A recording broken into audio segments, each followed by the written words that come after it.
Hey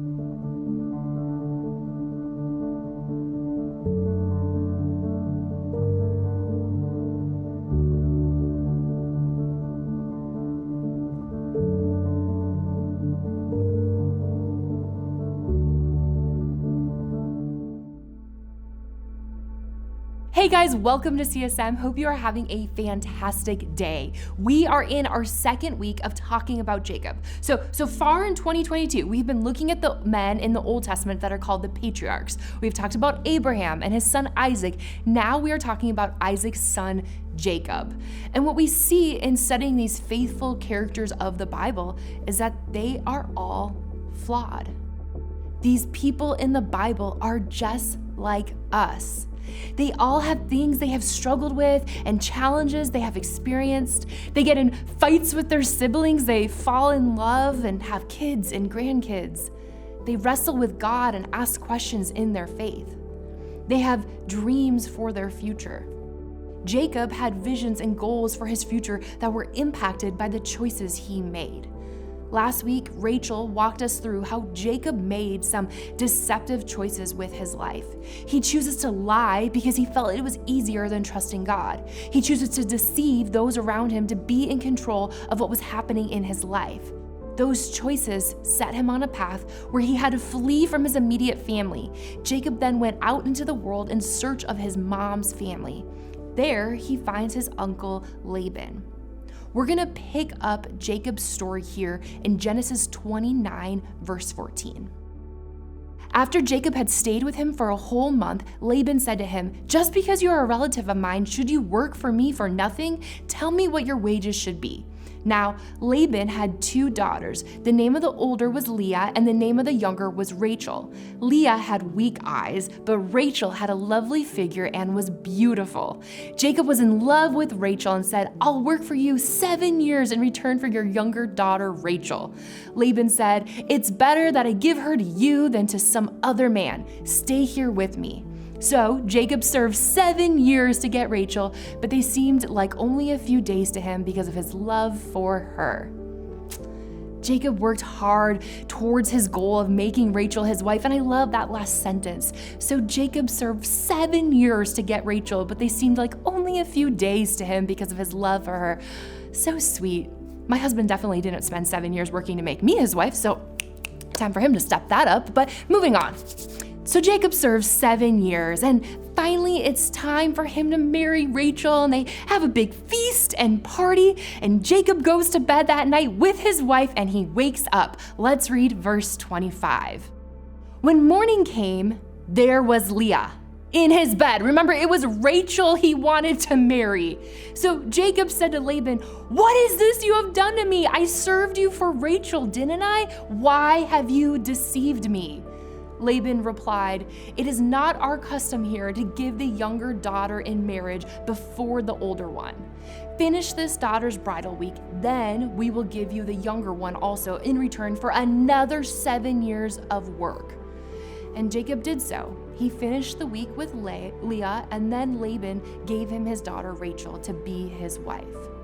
Phew, that's a tough passage of the Bible, eh?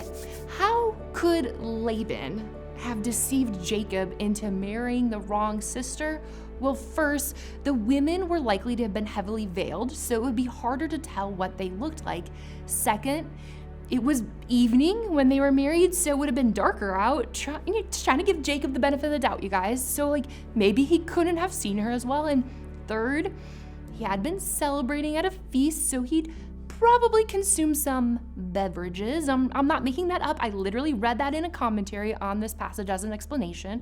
So these are probably the reasons why Jacob did not realize which sister he had just married. It's messy. I agree. Kind of hard to be on Jacob's side on this one. But we can see in the Bible here, he was extremely frustrated. Jacob had a dream of making Rachel his wife. Jacob ran into an obstacle and he married the wrong person. But Jacob continued to pursue his dream, and eventually Jacob would go on to marry Rachel. You see, Jacob had an expectation. He would work 7 years for Laban and then marry Rachel, and then suddenly it's Leah he married. have you ever had expectations in your life ruined or changed or given a huge obstacle to? Like, imagine you were accepted into 2 colleges.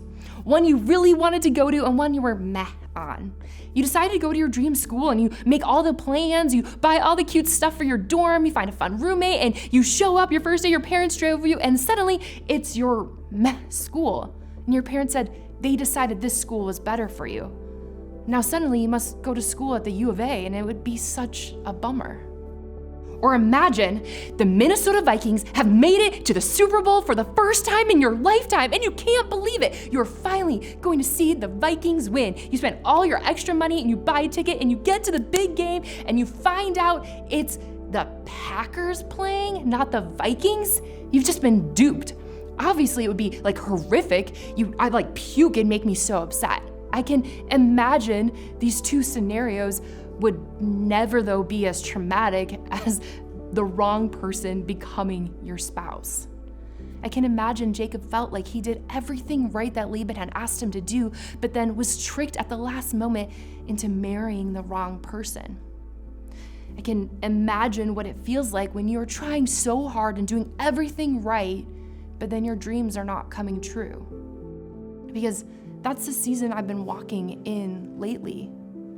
You see, last year, my husband and I had a dream to start our family. We couldn't wait to get pregnant and have kids. And I started saving all these cute ideas on Pinterest of how we were gonna tell our parents. And my husband even bought this stuffed animal one day while he was shopping. We can't wait for this dream of being parents to come true.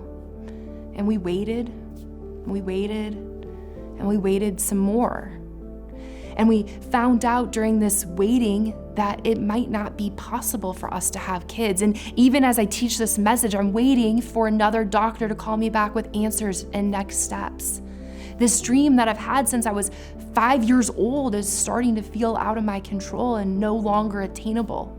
I've been really heartbroken and devastated. There have been days I've fallen asleep crying, and then I wake up and for just like half a second, I forget what's going on in my life before I start crying again. And I've spent other days laying on my couch just sobbing, just broken.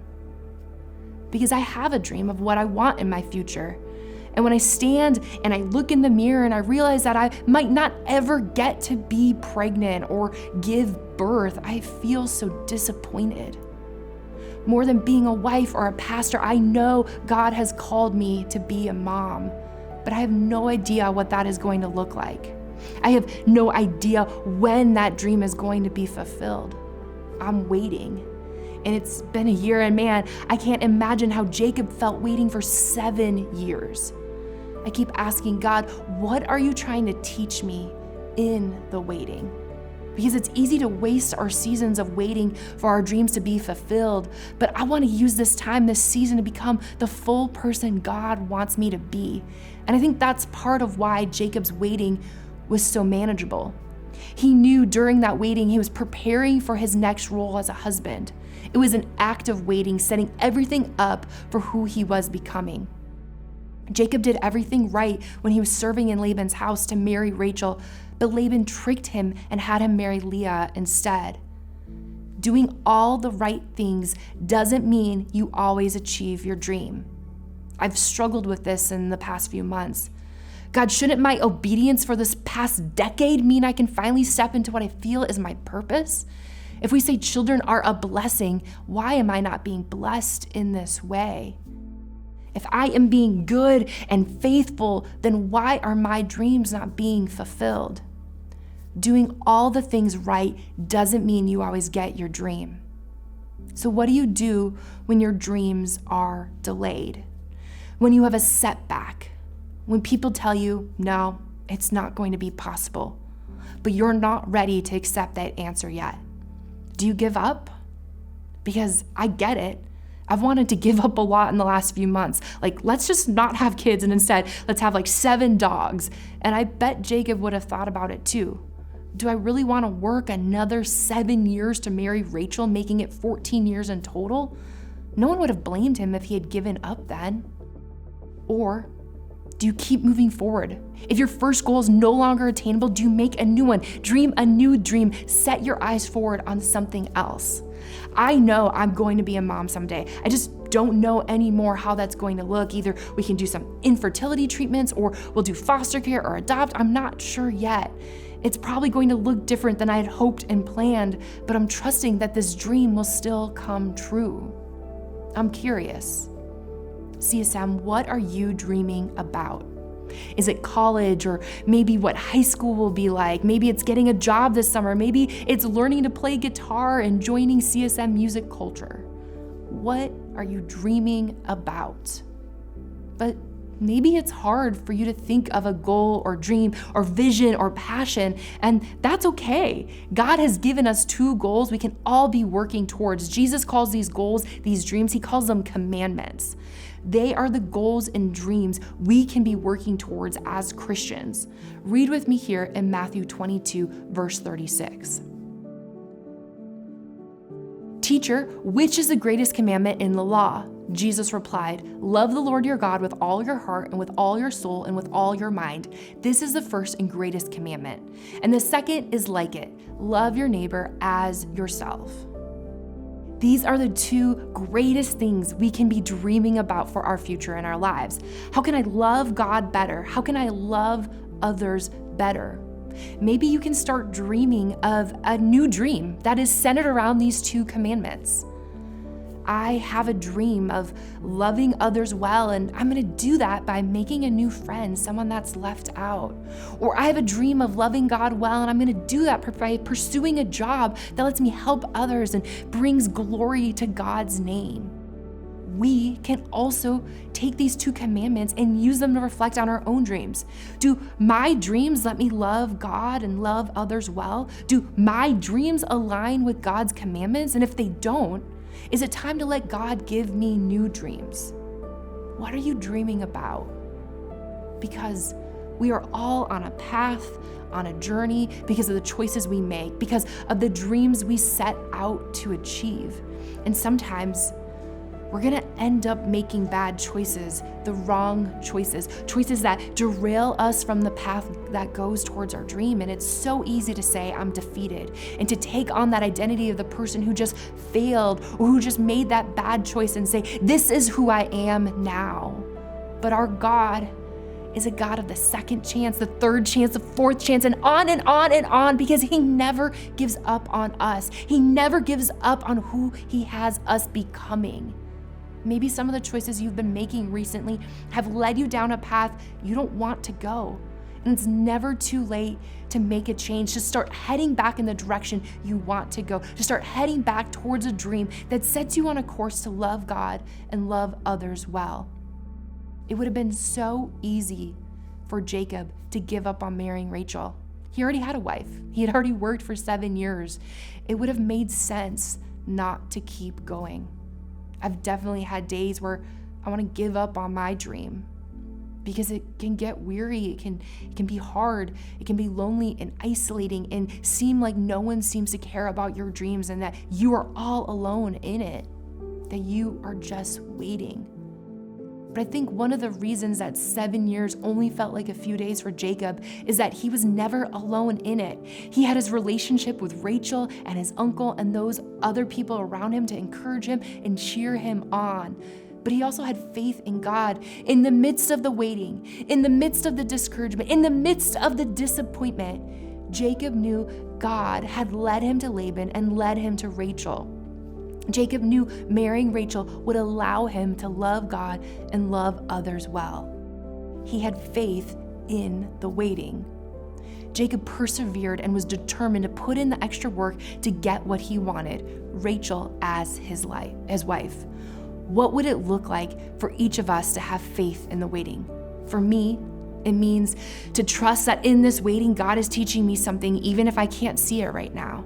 To have faith that in the waiting, I'm becoming the person God is calling me to be. To accept that I am not in control, and through waiting, I will see how God is calling me to love him and love others better. What does it look like for you to have faith while you're waiting for your dreams to come true? Thanks, CSM.